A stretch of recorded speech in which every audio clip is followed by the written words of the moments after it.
line. He knows how to play several different positions. Whatever you give him, it's not too hard for him.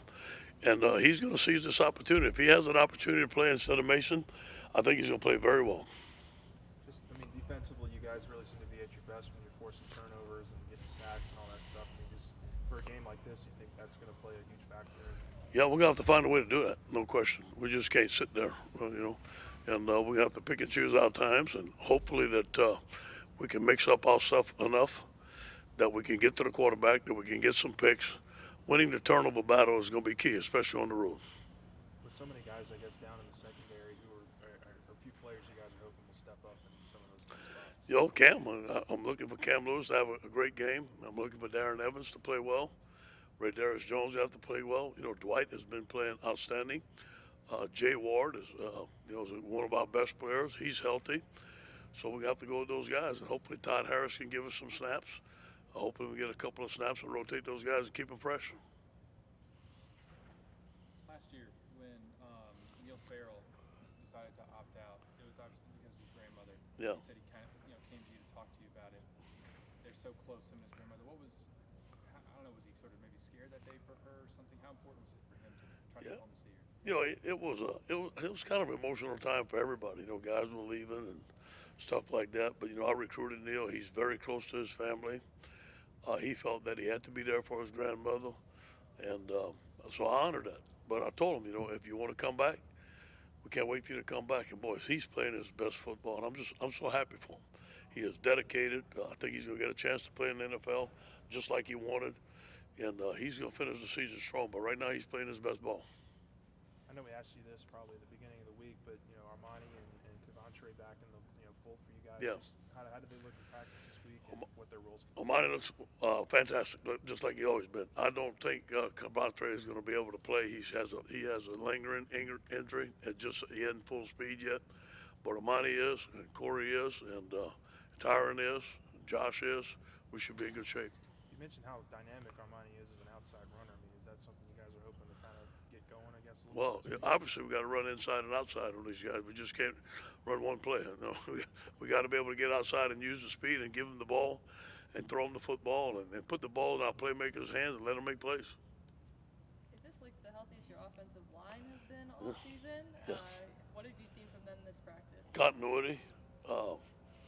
They're excited about this game. They know they're going against probably one of the best defensive fronts that we're going to see all year. They know it's a challenge. But our challenge, we have to run the football. We can't be one-dimensional. And this is going to be a physical game. This is a big man's game. It's one of the trenches, and our guys are ready to go. Now, a lot of these guys have experience playing Alabama, and they're looking forward to this. How important is this to have this running back committee run as a group as opposed to just giving it all on time? Well, we can do different things, obviously, and work those different skill sets. But also, you get in the SEC, you get this time of year, you run 30 times a game, you're going to get banged up. And we got to keep these guys healthy and fresh. But we can do different things with different backs, and I think it's a big key for us. Chris Hilton and Deion Smith, what's their status, and are they going to be able to play on? They're ready to play.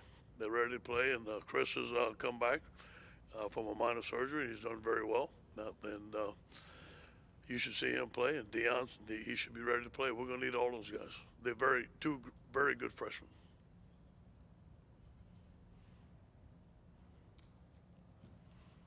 Anybody else? With Neil, I think it was Ed Orgeron who mentioned that he's really good at using a lineman's weight against them. Mm-hmm. How unique is that for a defensive lineman, or is that kind of just quintessential? Yeah, I think it's a feel on Neil's part. Neil's very good with his hips and his hands and controlling blockers, but he has a nose for the football, and he'll get them going one way and shake them the other way because he's very strong, and he has a lot of power. But he does have a feel for that. He feels where the ball's going. Sometimes he jumps out of his gap too fast. It gets us in trouble. But, boy, I'll tell you what, he's playing his best ball, especially when we play the inside shade of that guard. He's done a great job all year. I think Ed actually told me going into this game, he's like, even Alabama, nobody's Superman. What have you been trying to preach this team going into this week? Obviously, not the favorite going into the game. Yeah. We look at some teams that they played. We look at some games that they played and some teams that we played. And look at the Florida game. You know, Florida can move the ball on them, and we move the ball on Florida. I just want to be positive. I want to give them a shot that, you know what, we can go in there. I want these guys to believe that we can play with them. Are they a good team? Yeah. Are they one of the best teams in the country? Yeah. But you know what? We know at LSU that you got to go through Alabama to do anything. We get that. And they've done a great job. He's got a great program, but we're up for the challenge. What are like the keys to contending in this game and really giving them a fight? Turnovers, number one. We can't go on the road and turn over the ball. They're +7, we're +3. We're not going to catch them. We're not going to catch up to them. We just got to beat them in the turnover battle this game. We have to be able to run the football. We have to be able to stop the run and tackle, win third down. When you get in the red zone, these guys, you got to score points. Field goals are not going to cut it. What have you seen from Max after the outing he had at Ole Miss Yeah. and the situation? What have you seen from him? Same old Matt, determined. You know, he was a little beat up. Now he's fresh, ready to go. He likes the big games, and you know, him and Garrett push each other. They're great teammates. They push each other. They're coaching each other. They've had a great week of practice. So November 6th, 1993, LSU win the Tuscaloosa 4-touchdown underdog, upset them. They were number 3 in the country. Have you talked about that this week to your team? I'm gonna surprise them tomorrow night. No, tomorrow night we have like a little fire up video, motivational video, and that's on there. Even in a secret. Gotcha. Anything else? Thank you guys. Thank you. Go Tigers. Emily's just gonna get you out. All right, Emily.